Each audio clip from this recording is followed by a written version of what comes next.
Boy, I'm going to get butchered for this one.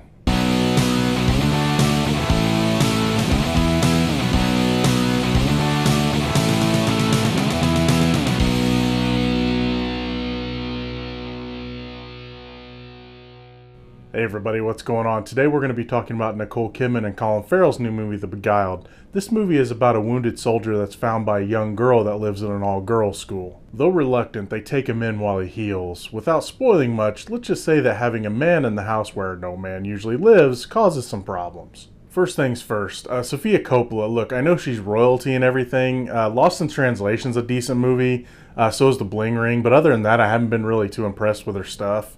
I think it's because it's Sofia Coppola is why some critics are thinking that this is a good movie. I don't get it. I don't get why this movie's so special. When it comes down to it, some of the performances are kind of off. The script is definitely off. There's just a lot wrong with this movie. I was feeling the wrong way watching this movie, and I wasn't the only one in the theater. This is one of those movies that I found it funny. I think it was some of the script, some of the performances, like the reactions to things. Things were just kind of funny to me, and I wasn't the only one in the theater. There was people. I'm always afraid to start laughing at a movie that everyone else is taking seriously. I got a lot of dirty looks for Alien vs. Predator Requiem, which I just laughed the entire way through that movie. I just couldn't help it. This one, though, I understand the atmosphere. I understand the story is supposed to be tense and everything. I found it funny. I almost lost it. There's a scene involving a turtle. I couldn't help it. It was just too funny to me. And just the things that happened in this movie were funny. And I don't get how everyone's taking this movie so seriously. Given the performances and given the script. I will say this is a beautiful looking movie. I like the look of everything. But other than that, it's just, it didn't do anything for me, or at least it didn't garner the reaction that it was trying to.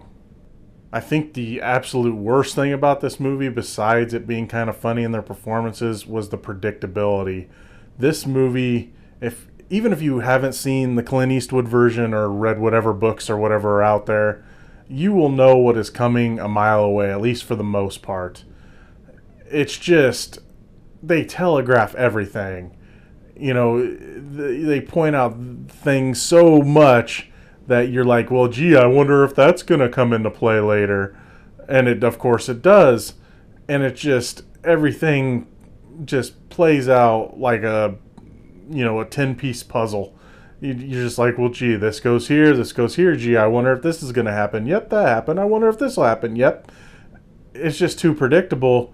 This movie could have used a little bit more unpredictability. Perfect example is the gun. Nicole Kidman's character has a pistol, and when some Confederate soldiers come by, she asks for some ammunition. She's like, well, I need the gun. I need to load it, and just in case. And of course, they already have the Union soldier hidden at this time. And it's like, gee, I wonder if he's going to end up with the gun. And of course, he does. So, just little things like that. Just there are so many different things. I won't spoil too much for you. But they telegraph everything. And when a movie's too easy to put together and doesn't have any unpredictability whatsoever, it just doesn't work. Did I mention it was funny? The predictability in telegraphing also leads to problems solving themselves way too easy. There's really not much to say without spoiling plot, but the things that happen in this movie, like I said, they're so telegraphed that everything happens the way it's supposed to happen, and there's little bitty maybes or mights, but nothing that really has any effect or doesn't solve itself way too easily.